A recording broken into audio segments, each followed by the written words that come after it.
Hey, this is your girl, your cousin, your sister, your niece, your neighbor, your friend, Terry Joe, and this is The White Circle.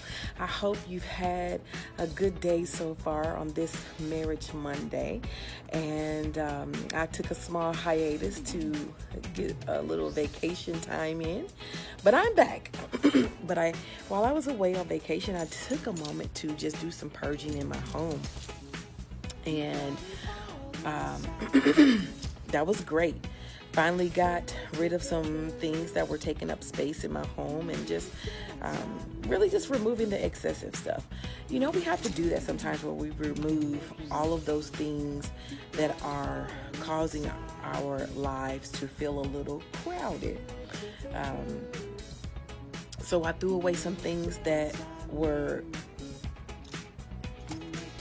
no longer useful. I threw away some things that were symbolic of my past, whether if it was college or marriage or whatever. But one of the things that I got rid of was my wedding gown. Yes. You may say, why do you have a smile on your face for that? Well, I'll tell you why. So, the Lord ministered to me. Just said, and literally it was like I had an opportunity to just really go backwards and saw myself there at Davis Bridal, picking up the dress, looking at the dress, picking the dress up off the rack, looking at the dress. I remember that day. It was such a rainy day.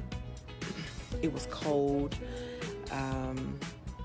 It was a very lonely process. I went to Davis Bridal by myself. There were other young ladies in there who had friends and family, and they were trying on their gown and they were happy. But Terry was alone.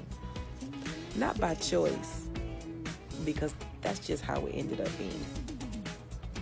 So I tried the dress on and I was like, But not only was I alone, but I had the feeling of loneliness. And as I began to reminisce on that, I decided, after just having some time with the Holy Spirit, how I never wanted to have that experience ever again. So I looked at my wedding gown, because she's been hanging in the Davis Bridal covering for years. And I said to her, girlfriend, thank you for your service. You held me up. You clothed me for that day of June 20th, 2009. You made me look pretty. But it's time to let you go. And I was quite all right with it. So, what am I saying? Am I telling you to get rid of your wedding dress, though you and your husband are no longer together? No. But what I am saying is I choose to make room. I choose to make room for new things in my life by getting rid of the old, including a wedding dress. Some people, they save their wedding dresses because they want to pass it down to the next generation. But for me, it's all about completely removing the things from the past and those things that were associated with it. Not to say that I am regretful for the marriage that I had. No, because there were some good days as well as bad days, just like any other marriage. But what I'm choosing to do is live in freedom and not have anything that's going to remind me of what was. And you can do the same too. Look through your house, your natural house, and get rid of some of those things that you have not, clothes that you haven't worn, shoes you haven't worn, things that don't match your style, taste, or decor anymore. Give it away. But look into your heart. Look into your spirit, man. What are some things in there, in this heart of yours, that has taken up too much time and space? hurt, frustration, anger. It's time to get rid of it because God has greater for you. On this here Marriage Monday, I want you to know that there is no shame in being divorced because God has such a greater plan for me and for you. Keep this in mind, my sister, my brother, because we have men that follow us. God's love for you is far greater than what you know. And He desires for you to be prosperous, in good health, even as your soul prospers. And your soul cannot prosper when it's cluttered. Just think about this. If your mailbox is full of mail,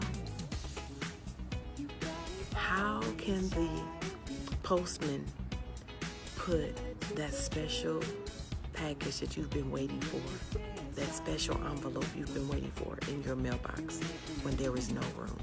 How can God give you those things that He wants to give you, bless you with when there is no room? So make room. I love Jonathan McReynolds' song where he says, I will make room.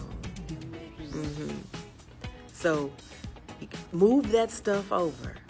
All that stuff that's from the past, that baggage, let it go. Move it over. Pack light, Erykah Badu says. Don't be a bag lady. Don't carry around emotional baggage just because you want to stay mad or you have not decided to get counseling or coaching.